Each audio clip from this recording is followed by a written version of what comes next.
something I heard about in one of the Robert McKee workshops, or indeed in the Robert McKee workshop, and I'd never come across this before, which he calls the image system. And as you know, he takes Casablanca as the sort of model to be following through the 3 days of the workshop. And he points out that the image system of Casablanca is one of a prison. You have, and it's, in fact, many other Warner Brothers films of the time had Venetian blinds and all sorts of shadow effects. But his point is that Casablanca is a prison, and you can't get out without these letters of transit. So you're trapped there. And so, among other parts of the image system, there's this sense of it being a prison. So that everything on the screen is visualizing that concept, which is not never mentioned. Nobody says anything about Casablanca as a prison, but it's reinforcing the mood and the thing. So what a wonderful idea this is. He says you shouldn't know about it when you're writing. You shouldn't have this in your brain because it would be much too, it'll get in your way.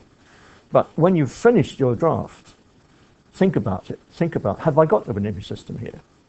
And then put one in it if you haven't. And at the time, I was writing an adaptation of a book called The Latchkey Children, which is about children basically on the loose with no parental control in a small town.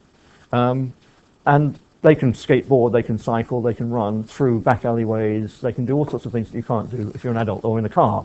And I'd actually written in things like the sign says one way, but Zeke is running the other way, and so forth. And obviously I built in the sense that they're going in the wrong direction, that they're doing, and the theme of the film was they have become sort of minor criminals. And if nobody stops them, if nobody comes along, they will become like the guys in Badlands or something, they will get worse and worse and worse. So the feeling was that they're going the wrong way, and if they aren't turned in the right direction. So that was something I never would have known about if I hadn't come across it in that way. Maybe other people talk about this image system, but I'd never come across it before. And I think for new writers, it would be a good thing to know about, because it's also making them visually aware. I think too many people don't think visually, or indeed about the sound.